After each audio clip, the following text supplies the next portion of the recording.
Good evening. My name is Noemi Herzig, and I'm the Director of Jewish Cultural Arts and Education at the JCC in Ann Arbor. Some housekeeping items. We are recording this session. All attendees are muted. Please use the chat feature to send in your questions. We activated the closed caption feature. Click on the CC icon on the bottom of your screen if you would like to use it. The views expressed by Chuck Newman and his guests are their own and do not necessarily reflect the views of the Ann Arbor JCC. All previous conversation recordings can be found on the JCC webpage at jccannarbor.org. And now it is my pleasure to call on our host, Charles Newman. Thank you, Noemi, and thank you all for joining us. It's remarkable to see so many of you have power.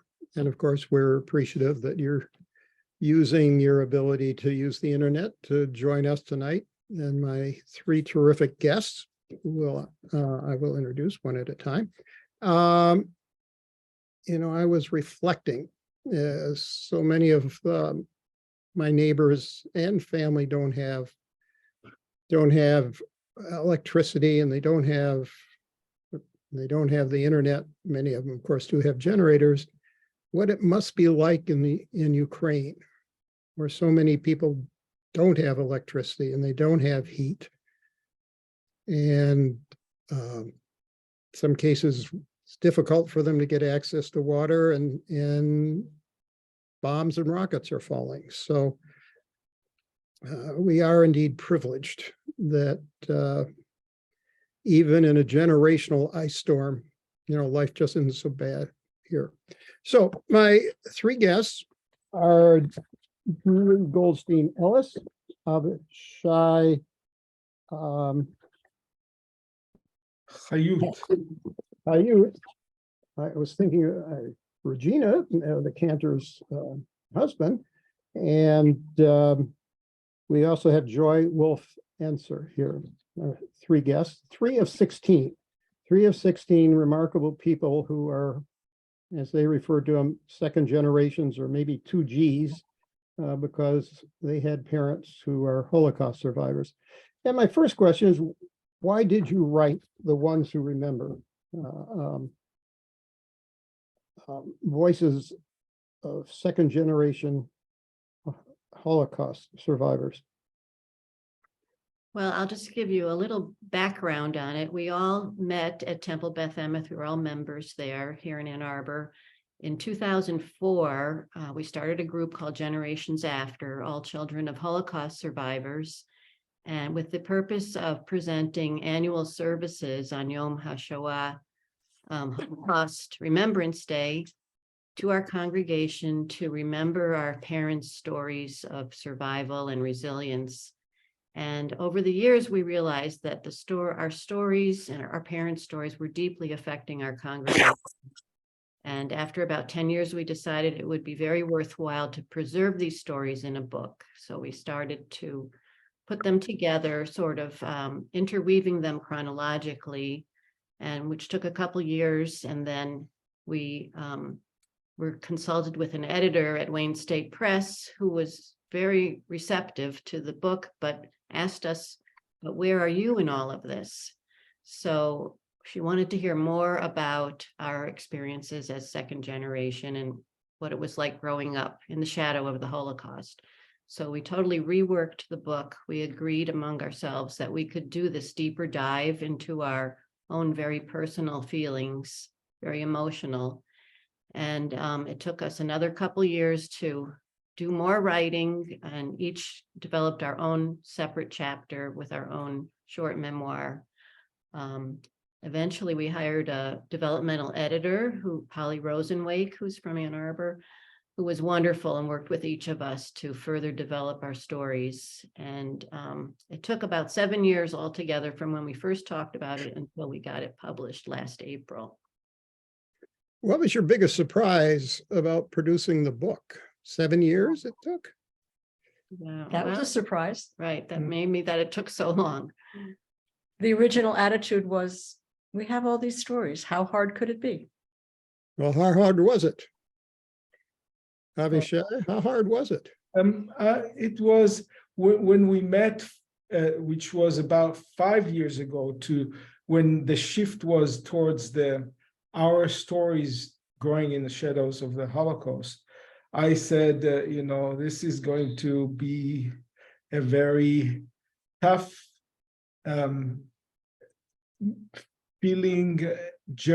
tough journey that will have to scrape our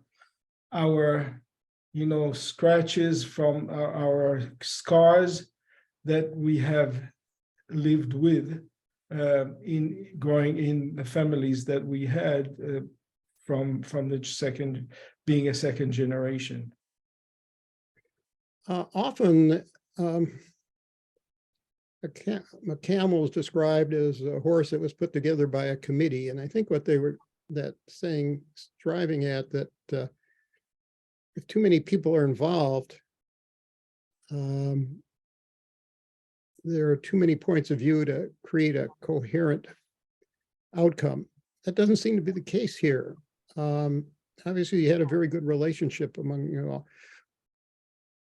How did your relationship change from before you wrote the book to after you wrote the book? What was the difference? Are you asking within our generations after group? I'm asking specifically for the 16 of you. Yeah. Yeah. When we first came together in 2004, there was we're from different backgrounds. We have different professions. We have different countries of origin in our families. But when we first got together with the task focus of writing services that centered our parents' voices, one of the surprises was this shock of recognition that we had in our emotional experience growing up in our families. We discovered that with each other, we didn't have to talk in emotional translation the same way we might with second or third generation Americans. So we had a bond pretty quickly of recognition. We had a bond of being a kind of intentional community of memory keepers. And when we went into our own little corners and wrote our chapters, and as we started to read each other's chapters for the first time, it deepened our understanding of each other, and I think brought us closer. I would add to that and the unfortunate COVID pandemic actually was fortunate for us, because we met almost on by every 2 weeks or sometimes even more, to discuss our lives, how do we deal with the pandemic, but also to discuss what we feel through writing our own chapters. And that was maybe a little bit cathartic meetings that they were. Mm-hmm. And it was very convenient to meet on Zoom. So yeah, it really was a great project for during the COVID. Avishay, I think you may be the best person to address this question too. okay. So there were only 2 men of the Yes. 16. Why Yeah. do you think that is? Well, I think that women are more open to discuss some, things that are dealt with emotions and what they feel like. I know that men are. It's hard for men to pour out their hearts to the public or to each other. Even men talk more about sports rather about their own lives, most likely. I don't want to make a major generalized thing, but I think that it is easier for women to discuss these things than men. You agree, Joy and Julie? Well, it may have, that theory may have prevented some other male 2Gs from joining our group. We had one other at the very beginning who did not stay very long. So I think it's a reasonable explanation, but we're very open to having more join us. Absolutely. So I reflect upon the fact when I was in high school, I wanted to take a night class in typing. And there were 34 women, myself, and a police lieutenant. He lasted one class, I lasted 3, and I never did learn to type. So I know it's not analogous, but it's interesting. Do you want to say anything about Mira Fox, who was one of the 16? Myra, yeah. Myra? Myra was an original member. No, she was not an original member of the group. She joined after the first service and has a beautiful poem, I believe, that's in the book about sitting with her late mother in services. And at the end of services, we invited all second generation people to come up to the Bima for a blessing. And her mother said, "No, you're second generation, go." And propelled by her mother, she came up to the Bima, the altar at the front of the sanctuary, and felt very much embraced by our group. She was a beautifully creative, poetic, musical woman. She was a special educator by profession, but an artist in her soul, and was a real emotional center for our group. And she passed away before we made this pivot to our author-specific chapters. So we pulled together a lot of poems and narratives that she'd written for our services. And so she does have her own chapter in the book. she was also originally we were 5 editors who were organizing this, and she was one of the 5. It's Joy and myself, Ruth Wade and Rita Ben, and Myra Fox was an original editor as well. So it was a terrible loss to all of us. Buying and reading the book just for her story is enough justification. So, Avishay, could you read an excerpt from your book as well, Yes. or your chapter? Yeah, I'm going to be reading just the end of my chapter, which is actually not mostly what my son wrote, a poem. So at the age of 17, Yoav, my older son, wrote of our family's legacy in this poem. He understands that when we pray on the high holidays, we acknowledge our ability to survive even under the most dire circumstances. He knows that even though the Holocaust changed the course of our family's narrative, we were still given the grace to be here today. The title of the poem is Avinu Malkeinu, or our Father, our King, as we do on high holidays. I will be able to endure, because on my father's mother's 3rd birthday, the beautiful skies of Poland turned ashy gray as the jackboots took her people's heritage with guns, and she is still here. I will be able to endure, because my father's mother got on her knees to pray in a temple that was not hers in order not to die, and her mother risked her life to stay close by. I will be able to endure, because though my father's father saw his mother and baby brother get shot in the streets of Lithuania, he survived past it, through Buchenwald, where the barbed wire was so thick, staring at it would pierce one's skin and hopes. I will be able to endure, because my people still survived through the gas chambers and the cold winters without food, because they still saw the sunlight at the end of the muzzle of Hitler's gun, which gave them more reason to sing their songs of freedom.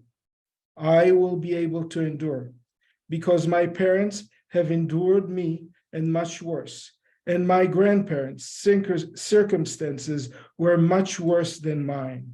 So whatever they can endure, so can I, because I'm their family, and their durable blood runs through my genes.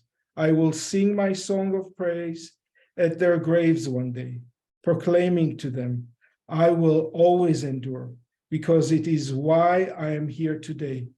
Avinu Malkeinu. Thank you, Avishay, and thank you to your son. Yes. Why did you name your chapter "Drinking from a Half Full Broken Glass"? Well, it's the psychology of the whole Holocaust, which I am now at my tender age of 65, or while writing this book, starting was 60 years old. I did not realize that the Holocaust affected my life so much. I was in a recent talk about other books, and one of the authors said that she didn't realize she was a second generation, and so she said of herself she is a late bloomer to this kind of a situation. So being a late bloomer, I realized what the circumstances that brought me to think about all this history of my family and how I grew up under the shadow of the Holocaust. And I wanted to make sure that there is the half full glass. The broken glass is, as you know, the Kristallnacht, the broken glasses of the Jewish heritage stuff, all their glasses, whatever, their lives. Broken glass can scar you. That's what I talked in the beginning. And how do you bring back all the pieces of that glass together to create the memory, to recreate the memory or what they have gone through, which we cannot, but still wanted to say it from a hopeful, from a positive point of view. You wrote that being the firstborn child signaled to your parents the promise of a new beginning, a new generation that could vindicate the annihilation of their families, a celebration of planting ground in newfound country, and a confirmation of their love and commitment. That seems like a lot of responsibility. How has that affected your life? Being a firstborn and being somewhat more sensitive child, it was a big load on me to become the new macho Jew that would not go to the gallows as it was viewed then in Israel, that most Jews went like to the gallows like sheep. Israel wanted to build a new generation that would be able to defend the Jews, will not be persecuted like in Eastern Europe during the Holocaust, or even before, with all the pogroms that the Jews went through in Eastern Europe. So that was a big load, and being who I am was hard to achieve. I understand your mother called you a gift from her father. Yeah. Did you feel that you needed to fill the void of a lost beloved father? Did I feel when I grew up? I don't think that you are aware when you're a child that you are feeling a void of someone who died. Later on, learning that her father is like this mystical figure that she looked for, and she would write a letter every year on the day of the commemoration of the Holocaust. I realized how loaded was that name, and how a double-edged sword is. You can never really feel the void of a lost beloved father that she only knew for only her tender 5 years or even less, because she was 3 years old when it started, when she needed to leave the house to hide. she was maybe 4 or 5. So she didn't know her father very well, but not knowing him made him a more of a mystical figure. He could not do any wrong. She didn't know him that much. In what way do you think your parents' Holocaust experience affected how they parented you? We don't have enough time to go through that, but I would say, you know, my father was always fearful of things that are going to happen, or, you know, you need to be careful, did not trust other people that much, was always angry. It may have been a little bit, as I said in the book, may have been in his genes, but I think it was completely accentuated by his experience during the Holocaust. So he was a very angry man, and unfortunately, I bore the wrath of his anger a lot, being the first child and not being this kind of a macho figure that he and my mother wanted me to be growing up in the beginning of the birth of Israel. My mother was dependent on my father, and she also wanted me to be more strong, but she was the one who supported me more and whom I could be level-headed, and she was level-headed, and you know, I could talk to whenever I had any major problem. But as I said, it was not easy. You shared with us in your book that at one point you were diagnosed with clinical depression. Why didn't you tell your mother? I didn't want to worry her. I didn't want to put this burden on her. She had suffered enough during the Holocaust. I was afraid that she would feel it would be somewhat because of what she did, how she raised me in the house that I was raised. So I didn't want to put that load on her. Julie and Joy, did you similarly feel that you needed to be protective of your parents? Absolutely. Very much so. And how did that affect you? That shaped my life quite a bit. I mean, my sister and I grew up never wanting to make any trouble. We were always good because we had a sense that our parents had gone through something horrible, even though we didn't know exactly at a young age what it was. And that continued throughout my life. I went through several periods of when I had some personal troubles, and I didn't want to worry my parents. Once when I was in school, I was in medical school for a while, and I was very unhappy and wanted to leave, and I was just worried terribly that they would fall apart if I did.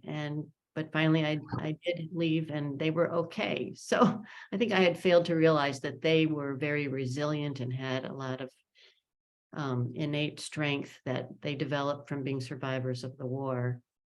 Similarly, when I was in my 40s, I had breast cancer, and I was also, the thing that worried me most was just telling them about my diagnosis. But again, they didn't fall apart. They were loving and supportive, of course, but it was something that worried me so terribly. You want to share what happened to you when you were 8 and you cut yourself on some glass? Right. I had a cut, and I went to my sister because I knew I couldn't tell my mother, and my sister told me, don't tell Mom. And she gave me a Band-Aid to put on it. And I was just really upset that I couldn't tell my mom that I had a cut. And it was just, that was the mindset of the second generation for a lot of us, that, you know, don't upset your parents again. They went through enough. Joy, this seems to resonate with you from your remarks and body Yeah, language. I would say not quite as explicitly as the way that Julie and Avishay are describing, but it was more of an undercurrent of feeling implicitly like I was supposed to be an emotional caregiver as much as being the recipient of my parents' love and nurturance, which was plentiful. But you know, if I was 5 minutes late coming home, my mother would be in a panic. If my father was late coming home, my mother was in a panic. My father was, very wound very tightly and fearful and controlling as a result of being fearful. And they kind of radiated that something terrible could happen to us at any moment. So there wasn't a whole lot of leeway for varying from a straight path. And their children were very much their kind of social currency, because their children's success was valuable in their social engagement with other refugee parents, because they were brand new off the boat and they didn't have wealth and they didn't have flawless English and they didn't have kind of easeful social interactions with the larger American world. My mother also was physically handicapped. She and my aunt lost a leg apiece in a quote unquote accident at the end of the war. And my mother physically leaned on me for support as we walked down the street. And again, she was very clever and careful and said, when I said, how come other moms don't lean on their children? She says, oh, this is a European way of walking. It's very sophisticated, actually. And I bought that because one believed one's parents, but it was a literal weight of responsibility for my mother. And it didn't feel burdensome until it did. And then when it did, and I started to differentiate the way one does in one's teens, that was a long, painful period of separation. And fortunately, we had a baseline of good communication and had some very, very difficult conversations as I found my own path in the freedom that they sought in America. And we kept connected and loving, but we had to do the work of doing that. Did your parents, and I'm addressing this to all of you, did their anxiety, did their depression ever lessen in their lives? Did they ever feel more secure, more joyful? I would say more later in life. My mother had a series of breakdowns at various points in her life, but once she was older, I think she was more settled in. And my parents bought, as a retirement business, bought a wine shop, and they would travel in Europe to try wines, and they never hesitated to have a bottle of wine with dinner. So my mother's famous slogan came to be, Louis, let's live it up. Let's have some wine. So, they lived a good life, but despite their troubles. And so there were ups and downs, but I think later in life, they were much more relaxed. Joy, could you read us an excerpt from your chapter, please? Sure. So briefly, my parents were from Krakow, Poland. My mother's family, in fact, had come to Poland from Spain in 1492, fleeing the Spanish Inquisition. So they were deeply rooted in Krakow for hundreds and hundreds of years. And my mother, my aunt, her sister Ilona, and their mother were together to the very end of the war. And my mother and aunt wrote poetry in the camps and then continued to have literary careers in English in this country. In 1943, in the midst of the horror and degradation of the Skarżysko slave labor camp, my 22-year-old mother wrote a defiant line. My name is number 906, and guess what? I still write verse. Henya Carmel and her sister Ilona had already endured the terror of the Nazi invasion. Their family had fled Krakow for the East, but after their father was captured and deported to his death, they decided they were better off returning to the relative safety and community of the Krakow ghetto. From there, my mother, aunt, and grandmother were enslaved in Płaszów, Skarżysko, and Buchenwald. Along with the other prisoners, they were starved and beaten. They fell ill with typhoid and typhus. They watched as loved ones were taken off to their deaths. Their survival depended on contributing to the German war effort, working under horrific conditions They stuffed munitions with poisonous picric acid that infiltrated their lungs and yellowed their skin. And yet, through all of this, Henya and Ilona wrote poetry on sheets of paper smuggled into the barracks from the slave labor factory. In the Progressive Jewish Academy they'd attended until the outbreak of World War II, the sisters had studied Polish, learning Adam Mickiewicz's classical romantic verses and Julian Tuwim's experimental poetic forms. They loved Poland and her literature, even though, my mother lamented, Poland never loved them back. And this is a poem my mother wrote called My Language. I can't look for a new homeland because Poland has captivated me with its poetry. I scratch on a steel plate, my soul in blood, my language. In the summer of 1944, my mother, aunt, and grandmother were among the 6,000 women of Skarżysko who were transported to the Hasag slave labor plant at Buchenwald. In April of 1945, as the war drew to a close, the Buchenwald inmates were gathered for a death march to elude the approaching American army. Determined to preserve the poems, my mother sewed the manuscript into the hem of her prison uniform.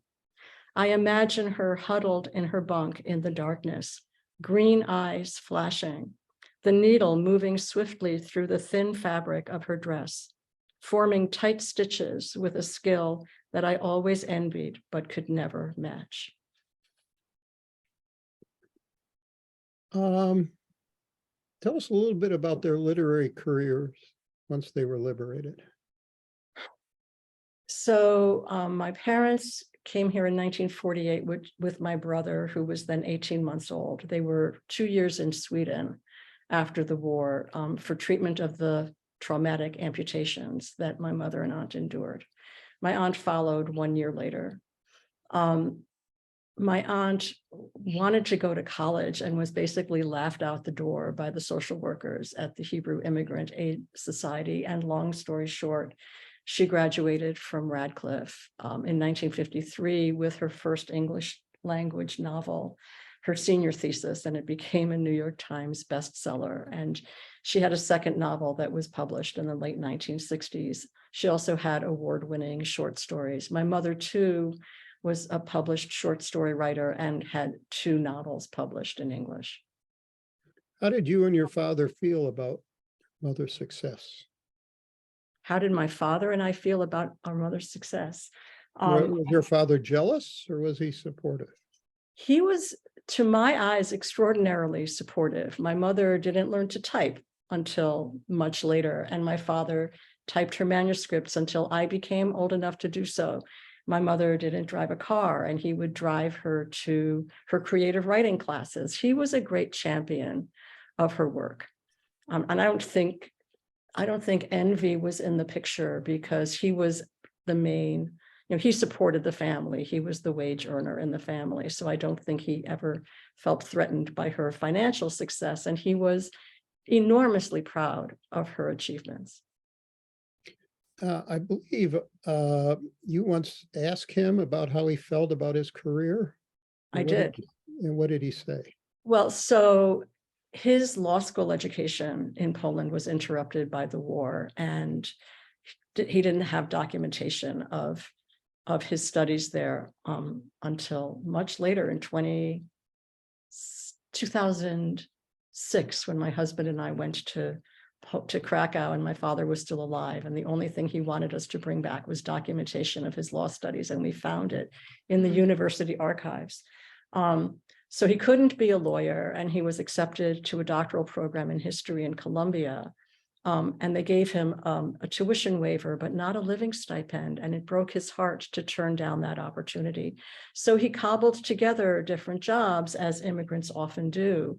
And until he got a fancier job at the Jewish National Fund. He ran the office to which you sent your little pushkis full of coins to plant trees in Israel, and he wrote a lot of educational materials for JNF. But as he described his career at the end of his life, I said, Dad, you don't sound particularly proud of your jobs. And he said, sweetheart, pride in your work is a luxury. I had to put food on the table. Why did you call your chapter "One Day the World Will Be the World Again"? That is from my maternal grandmother, who was very, very present and protective toward my mother and aunt to the very end. She was also injured in the same incident that led to the amputations of my mother and aunt, and she did not survive that last physical insult. And in her protectiveness, she would berate my mother and aunt if they said so much as a crude word. And she would say to them, one day the world will be the world again. You have to remember how to behave. Something else she said that's not in my chapter is kind of evidence that mothers will be mothers no matter where they are. And there she was, starved and in rags and ill, but she would brag about her daughter's poetic talents right there in camp to the other inmates. I don't know how they took that, but she maintained her pride in them to the very end.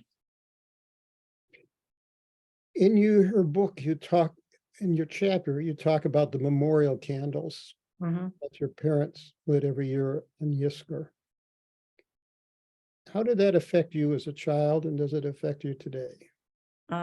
That's actually the bookend, beginning and end of my chapter. So we lived in an apartment in New York City, and there wasn't enough room. They lit a lot of candles. There was a candle for each of my grandfathers and a candle for each of my grandmothers and one more candle for everyone else, including just dozens and dozens of lost family members. And they were arrayed on a rolling Sultan hot table that was tucked in a corner right outside my bedroom door. And I had to pass those flickering candles if I had to get up in the middle of the night to go to the bathroom. And I was terrified of those flickering lights and shadows. I didn't quite grasp what they meant, but I knew they meant something really terrible. I was scared of them. I thought there were ghosts in those shadows that would grab me. And I never told my parents that I was frightened, for the same reason that Julie never told her mother she had a cut. And that was hard, as that's the one most difficult thing I remember from my earlier childhood. And now I find great beauty and comfort in the candles, and it's a very healing experience for me. In the first few weeks of your brother's life, your mother wrote him a series of letters that your brother read at her funeral. They opened with this promise: I will tell you about all those who weren't given the opportunity to know and to love, all those who live through you and those who will follow you, because I will create a legend to secure their immortality. Did she create the legend? Absolutely. She was a very skillful storyteller. And she had, for a generation that wasn't what we now would call particularly psychologically minded, she had a real sense of how to unfold the family stories in a way that was manageable for a young child. It had kind of a fairy tale arc. And, her sister, my Aunt Alona, similarly would tell stories and couch the war as something that was long ago and far away. So they were both very, very talented at buffering the hardest aspects of their experience while telling us about this once huge Carmel clan that was so prominent and so accomplished and so important in Krakow, and that had such meaning to them that they didn't want them forgotten. Tell us about your mother including a sugar beet at your Seder. So in the last spring of the war, in the Buchenwald-Leipzig camp, my mother decided to organize a Passover Seder. And there was a lot of grumbling among the other inmates, because she said, please save your rations, and on this one day, don't eat bread. And she kind of convinced the other inmates to cooperate with this. And they spread white paper on it. They pushed some tables together. They put white paper on the table. They found a small round white stone to symbolize an egg. They found a few sprigs of grass to symbolize the greens. And they somehow organized from the camp kitchen a large white sugar beet that they sliced into thin slices to resemble matzah. And my mother, was a very educated young Jew, and she remembered the Haggadah in Hebrew, and she recited it, changing it from the past tense in Egypt to the present day, to the present tense in Germany. And then a friend of hers would translate into Polish. And they went through the entire Passover Seder. And at the end, they note, and it was forbidden, of course, to have any kind of religious observance. And toward the end of the Seder, at the point at which one says that God will free us with a strong hand and an outstretched arm, she noticed a young SS woman standing in the doorway of the barrack, who listened to the whole thing, and for some miraculous reason turned away and didn't punish them.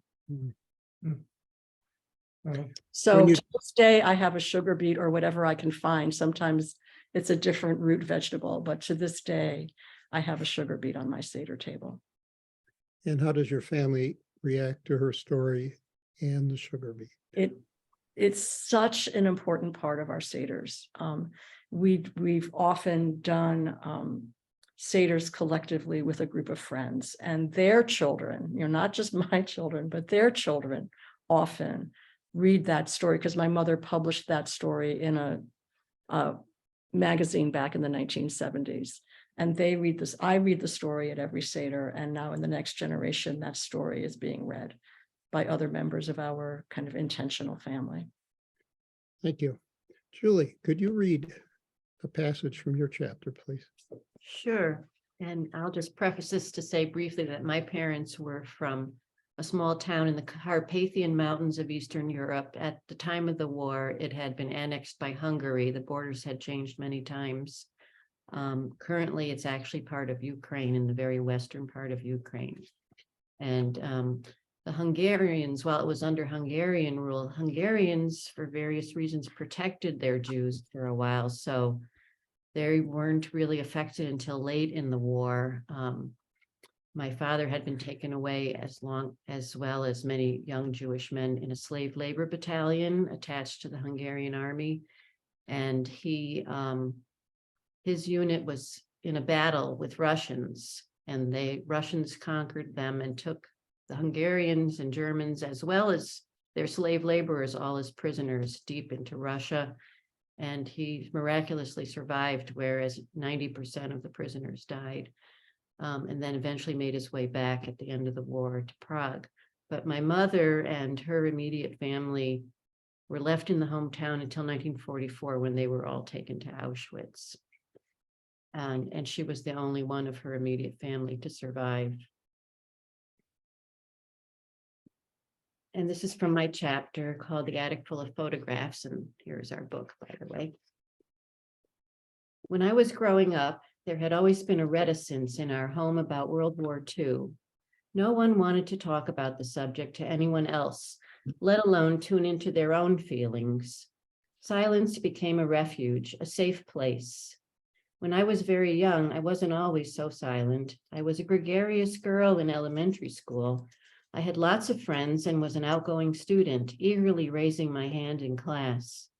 That changed in the summer of 1967 after I finished the 8th grade. My family took a trip to Israel, where my parents were reunited with friends and family they hadn't seen since just after World War II. These were people from their hometown in Hungary, people with whom they had survived the war. They were thrilled to see each other singing songs and sharing stories of the good times when they were young. Just after the 6-day war, this was an exhilarating time to visit Israel and to see Israeli Jews as victorious.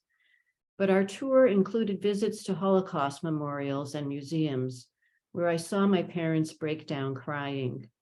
There I learned more details about the Holocaust than I had ever wanted to know.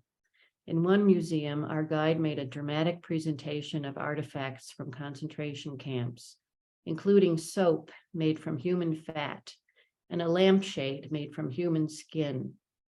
Seeing these actual objects, in addition to all the photographic displays of what took place in the camps, was staggering. Then there was no turning back. There was no way to shake the memory of my father sobbing as he showed other people on the tour the name of his hometown engraved on the wall of remembrance. The wall listed hundreds and hundreds of towns whose Jews had been murdered. After that trip, I became quieter, more introspective. I began to feel different from my classmates. I trained myself not to think very often about the image of my parents getting so upset at the Holocaust memorials, but it is something I will never forget. Excuse me. I can count on one hand the number of times I ever saw my father cry. That was one of them. And why did you name your chapter The Attic Full of Photographs?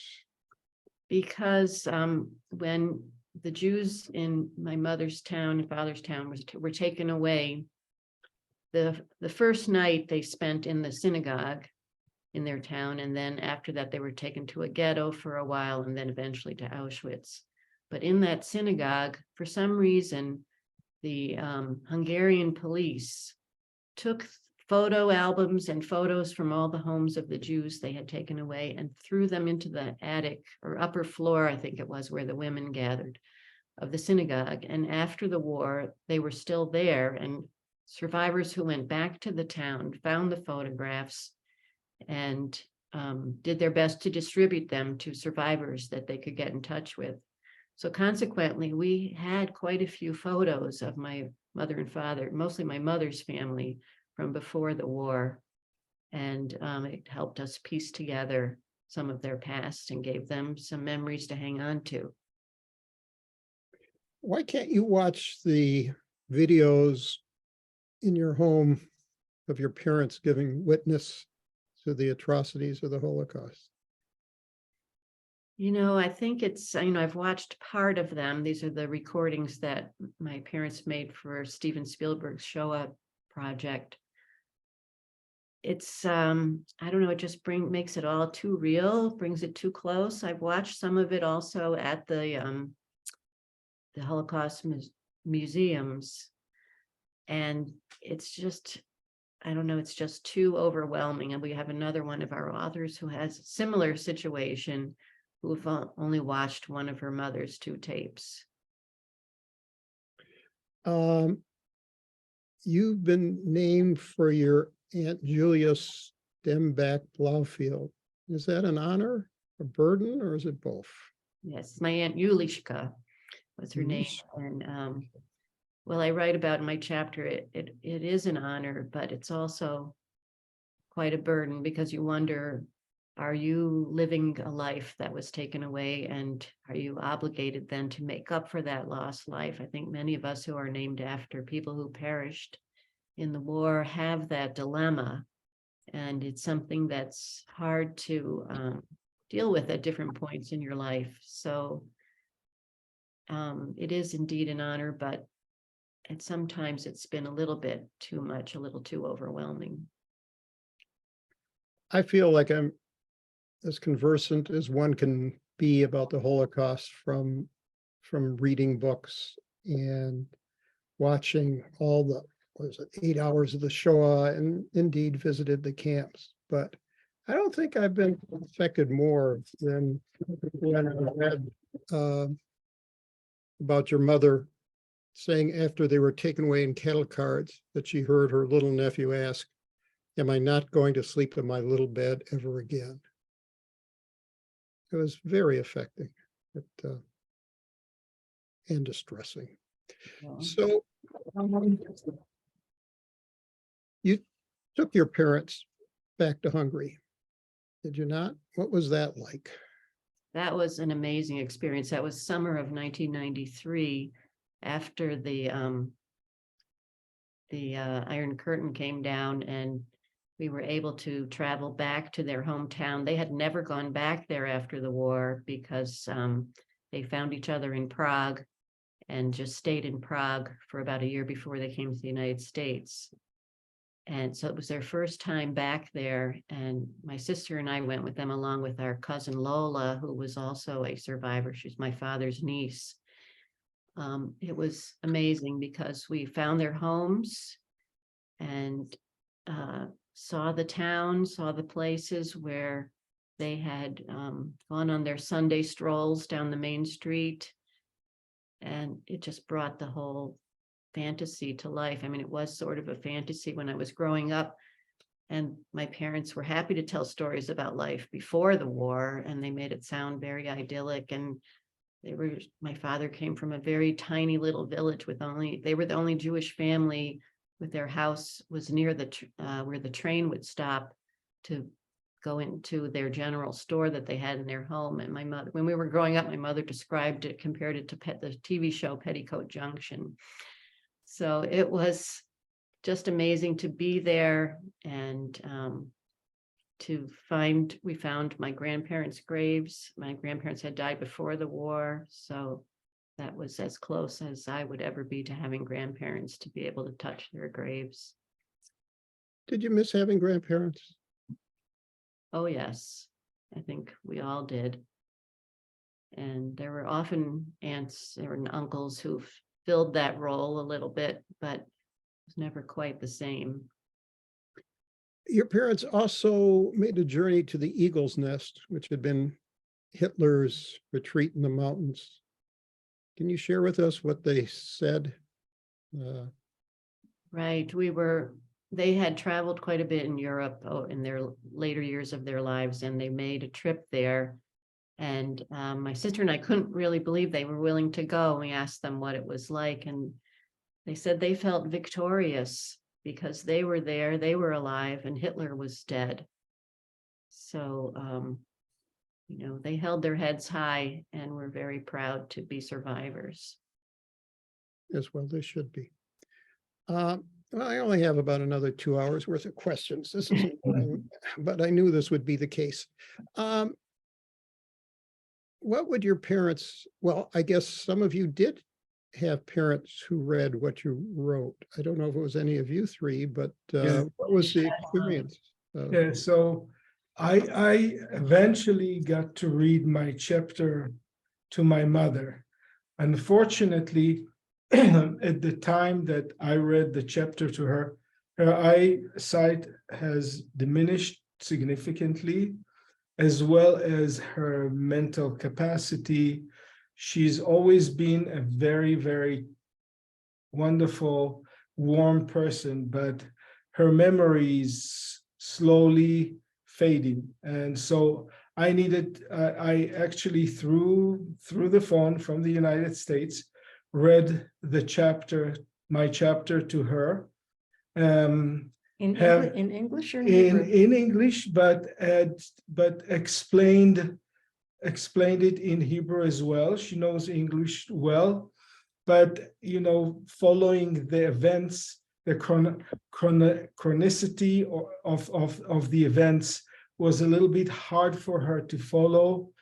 It was hard for me to read it to her. I was very emotional. I had stopped to cry, not to really, but I was afraid that she will feel that, I'm crying, but it was hard for me to read it to her, but she was, through her, with her wonderful personality, she was very proud of me of writing that chapter, even though it doesn't put her always into a very nice, things that she had done when I was young, things that she had said to me, but still she was very, very proud of me. She said that, that we have geniuses in our family, the proud Jewish mother came out of her when I read it to her. Would you have written your chapters differently if your parents had been alive to read them? I'm not sure I could have written my chapter at all if my parents were alive, although listening to Avishay right now makes me rethink that, and just as Julie said, when push came to shove with her parents, they were loving and supportive. We all struggled a lot with that, because it took us a long time, even with one another in the group, to reveal some of our parents' struggles. We were there to protect them and not cause them any suffering or embarrassment or shame.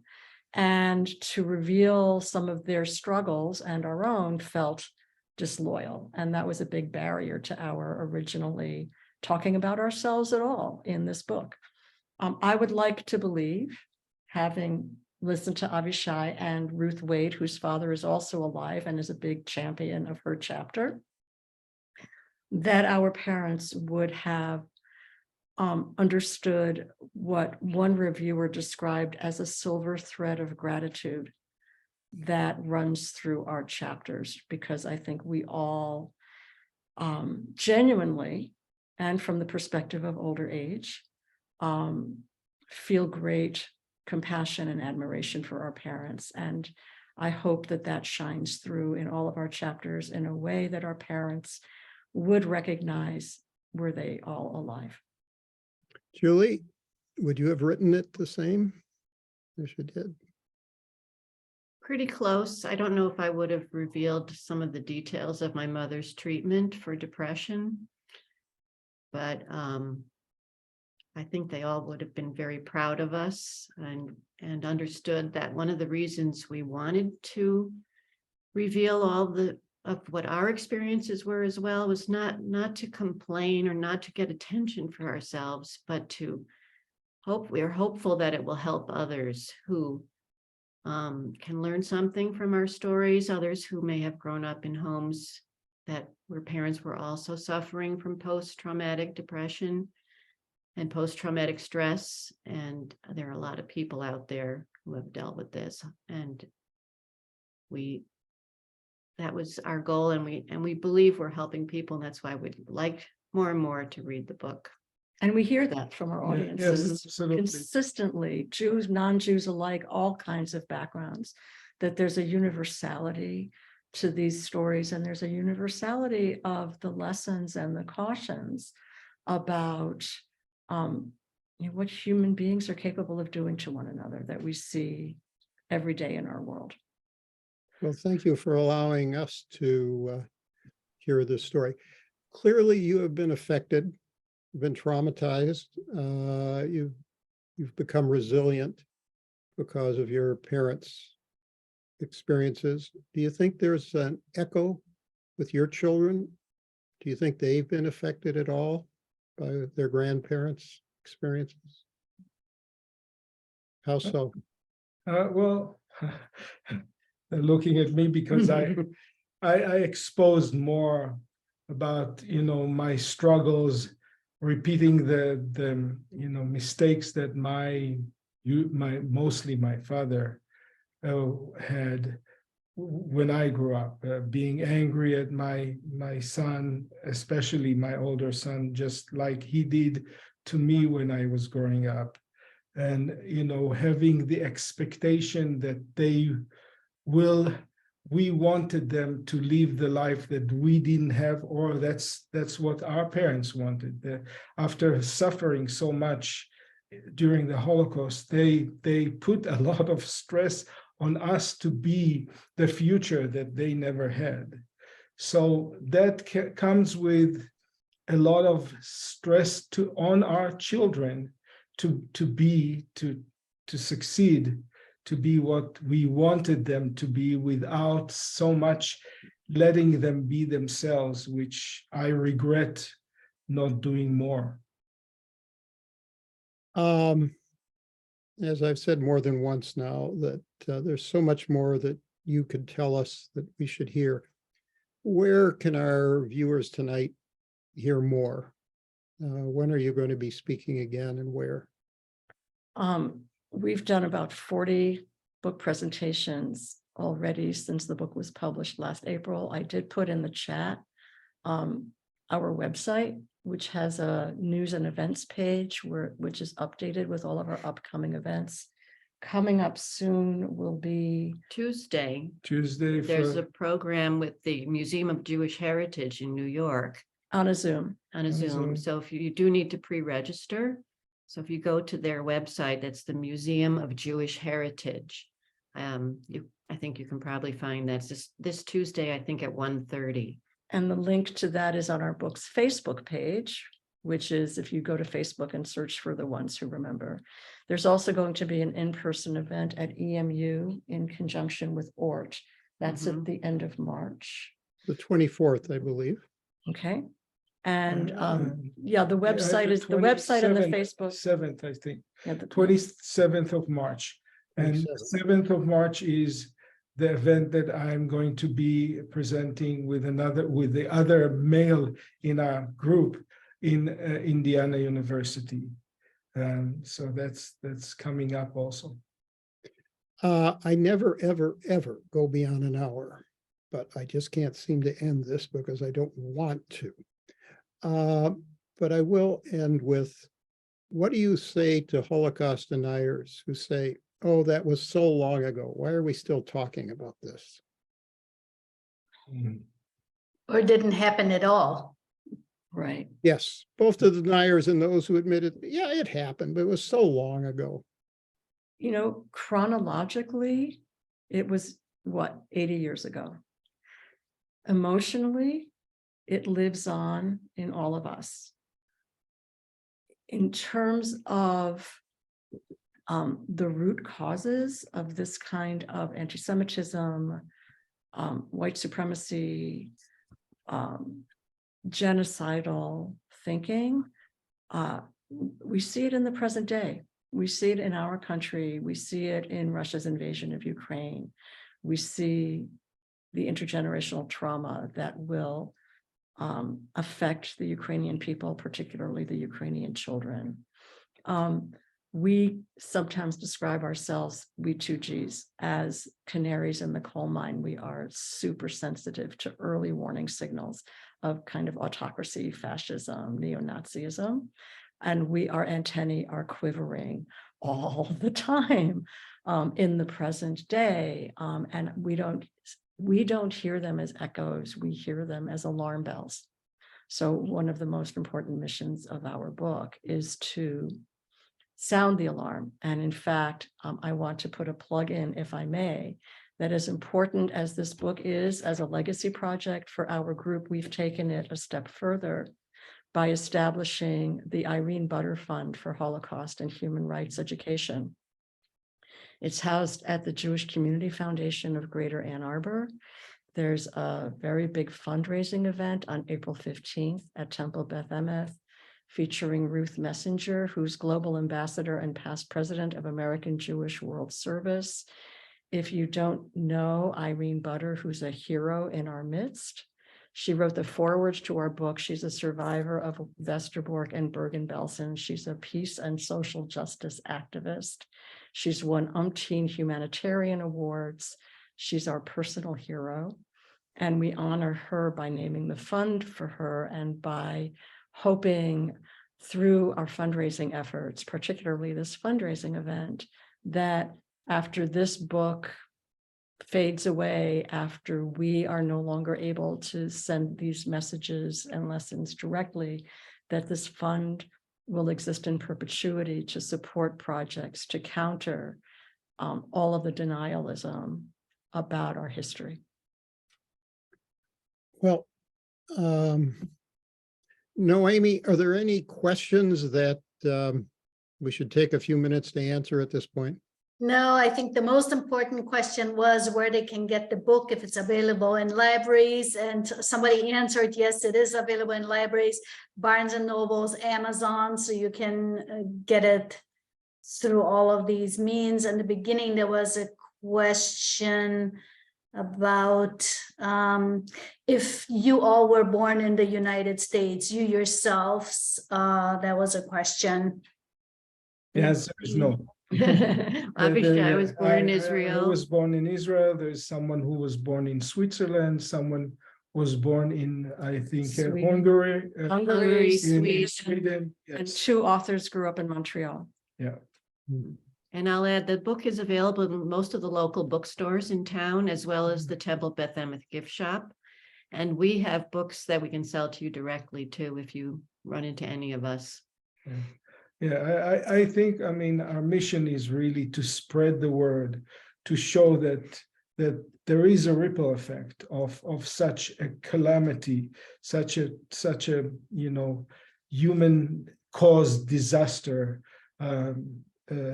So I think it shows what it can do to people.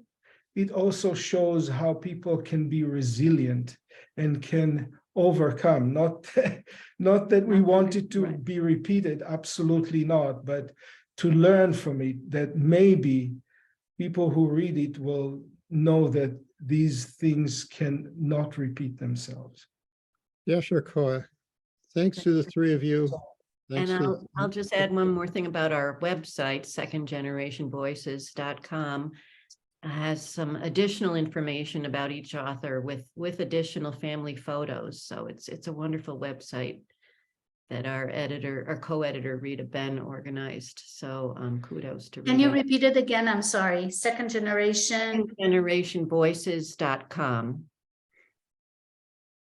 Okay. So thanks to the three of you. Thanks to the other 13 very much. contributors who told their stories and your parents' story. You did great honor to them. Thank you. Thank you. Thanks Thank for you for having having us, us. Chuck. And we have All 99 people clicking in, just for you to know. Wow. Yeah. Wow. Well, thank you That's all for joining incredible. us. Thank you. In 2 weeks, the 50th edition of Conversations, I'm going to have as my guests Steve and Mike Newman, both of whom are passionate about mitigating climate change and have been working to do so. Any relationship? Yeah, some. I've known them all their lives. Let's put it that way.